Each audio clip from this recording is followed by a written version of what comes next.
देखिए अगला टॉपिक है चेंज ऑफ स्केल प्रॉपर्टी। इस शब्द का मतलब समझ में आया? स्केल चेंज करना। स्केल चेंज करना मतलब जिस स्केल से आप पटरी से आप जो है लाइन खींच रहे हैं और लकड़ी बजाय लोहे की ले लेना नहीं। स्केल का मतलब होता है इससे आपने कोई चीज़ मेजरमेंट की, ठीक है, आपने उस लेंथ मेजर की, हमने कहा उसका 2 गुना कर दीजिए, तो हमने उसका स्केल चेंज कर दिया, उसको 2 टाइम्स कर दिया। हमने कहा उसको हाफ़ कर दीजिए, तो आपने उसका स्केल चेंज कर दिया, उसको हाफ़ कर दिया, ठीक है। तो इसका स्टेटमेंट क्या है? ये कह रहे हैं कि अगर किसी फंक्शन एफ टी का लाप्लास ट्रांसफॉर्म एफ एस है, ये हम जानते हैं, एल एफ टी का डेफिनेशन भी जानते हैं, क्या होता है एल एफ टी, क्या होता है integral 0 to infinity e to power minus S T F T D T, ये होता है।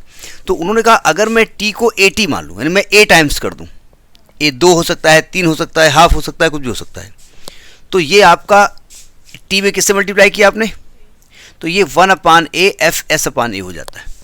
ये आपका चेंज ऑफ स्केल प्रॉपर्टी कहलाता है। लाइट चले, अब इसको प्रूफ करने जा रहे हैं। ये आपकी कानपुर यूनिवर्सिटी, जिसका कि वर्तमान नाम CSJM है, पहले इसका नाम रखा गया था छत्रपति साहू जी महाराज।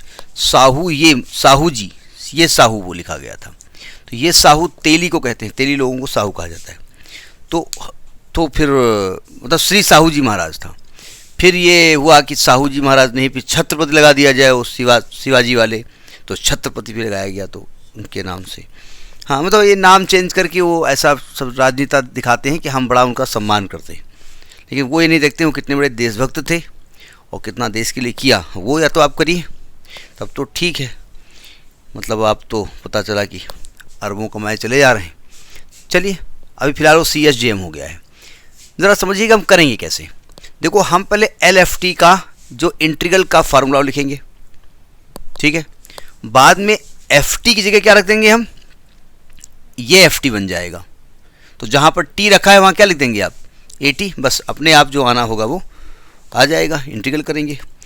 तो आप कहेंगे देखो हम जानते हैं, वी नो दैट, आप ए कुछ भी हो सकता है, अभी जो आप बता रहे थे ना कि हाफ हो सकता है, तो हमने ए इज एनी कांस्टेंट, कुछ भी हो सकता है। तो भाई यहाँ पर किसके रेस्पेक्ट में आप डिफ्रेंशिएट कर रहे हैं, टी के रेस्पेक्ट में, या इंटीग्रेट कर रहे हैं टी के रेस्पेक्ट में। तो टी वेरिएबल है, ए कांस्टेंट है, वी नो दैट। अब या तो वी नो दैट कहें या we by the definition of Laplace transform कह दें। आप ऐसे कह दें by definition of Laplace transform. हमने दोनों क्यों लिखे, आपको एक लिखना है। हमने दोनों इसलिए लिखे कि मान लिया हमने वी नो दैट लिखा और आपकी बुक में लिखा हो bye definition of Laplace transform. आप कहें देखो कितना गलत पढ़ा है, लिखा था bye definition of Laplace transform और मास्टर लिखा है वी नो दैट, है कितना गलत बताया है। नहीं, ऐसा लोग कहते हैं ना।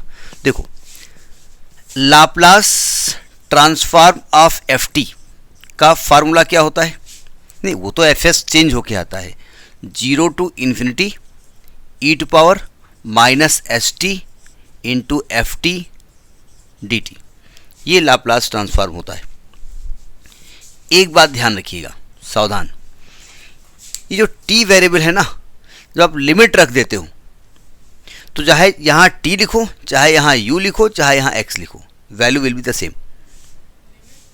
भाई अगर आप e to power minus SX FX dx करो तब भी यही चीज़ लिखी हुई है, क्योंकि हमने बताया था ना कि भाई डेफिनेट इंटीग्रल में आप साइन x का इंटीग्रल करो, लिमिट a टू b लिख दो, आप साइन t का करो t के रेस्पेक्ट में, लिमिट a टू b रख दो, तो रिजल्ट वही आने वाला है, ठीक है।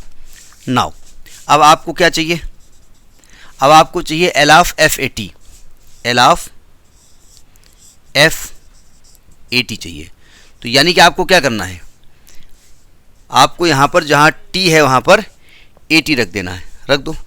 तो आएगा 0 to infinity e to power minus S, ये AT हो जाएगा, और इंटू F AT हो जाएगा और DT हो जाएगा, ये हमने रख दिया। हाँ DT है वो, DT हो जाएगा। अब अगर मैं कहूँ इसका इंटीग्रल कैसे करेंगे, तो आप कहेंगे भाई यहाँ पर FT होना चाहिए, t की जगह क्या लिखा हुआ है AT, तो AT को कुछ मान लो। क्या मानना चाहते हैं, किस अल्फ़ाबेटिकल लेटर को आप बहुत ज़्यादा पसंद करते हैं। टेन का से कबूतर, का मान लो, के नहीं माने तो अच्छा लगता है।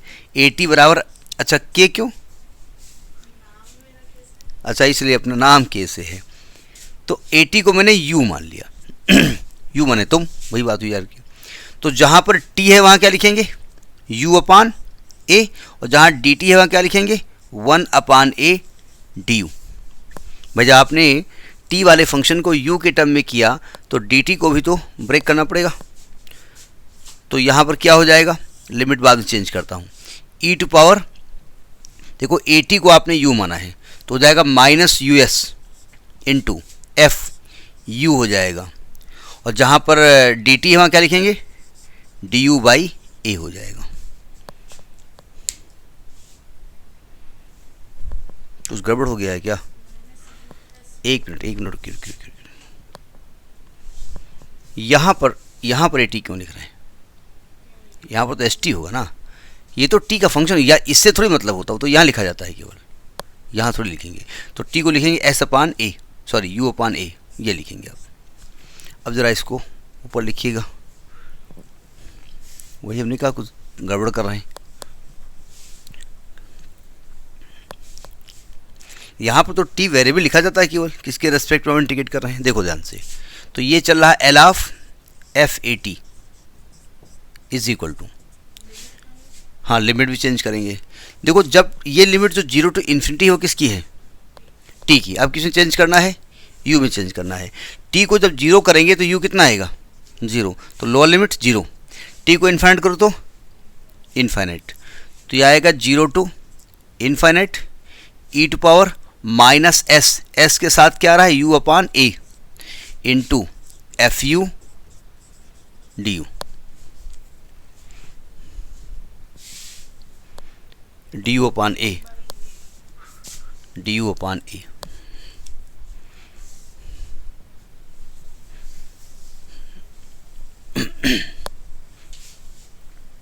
देखो यहाँ पर u 1 अपान ए बाहर ले आओ, integral 0 to infinity E to power minus S into U, ऐसे लिखिए minus S by A into U into F U into D U. देखिए आप जो एफ एस लिखते थे, एफ एस, वो एस कहाँ से छांटते थे? ई की पावर में जो यू के साथ आता था। क्या इस यू को टी लिखा जा सकता है? यानी इसको हम ये भी लिख सकते हैं 1 upon A 0 to infinity E to power minus S upon A T F T D T लिखा जा सकता है। एक तो कंपेयर करने में आसानी रहेगी, हम ना लिखें कंपेयर ना करें चलेगा, वो कोई दिक्कत नहीं। नहीं, यू ए टी काम खत्म हो गया। इस इंटीग्रल में अगर यू की जगह हम टी लिख दें तो कोई आंसर गलत हो जाए, चेंज हो जाएगा, क्योंकि फंक्शन है ना।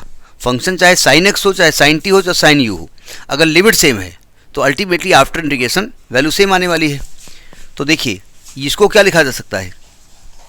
हम इसको एफ एस लिखते थे ना, जो ई की पावर में इसके साथ होता था, एस के साथ ये होता था ना, इसको ये तो गलत लिख गए हम ना, मतलब ए टी लिखते, sorry E to power minus S T लिखते थे ना। जो वेरिएबल के साथ आता था वो एस है, और वेरिएबल कौन है यहाँ पर? यू या टी, उसके साथ क्या आ रहा है? एस अपान ए, तो इसको क्या लिखेंगे? एफ एस अपान ए। आ तो गया बाहर, यानी L of F A T is equal to 1 upon A F S upon A. इसको कहा जाता है लाप्लास ट्रांसफॉर्म की भाषा में चेंज ऑफ स्केल प्रॉपर्टी, और ये ऐसे ही स्टैंडर्ड नाम से आती भी है। मतलब आपको ये भी कह सकते हैं कि प्रूव दैट दिस हैपन्स, और आपसे ये भी कह सकते हैं state and prove the change of scale property of Laplace transform. समझ में बात आई? करिए इसको।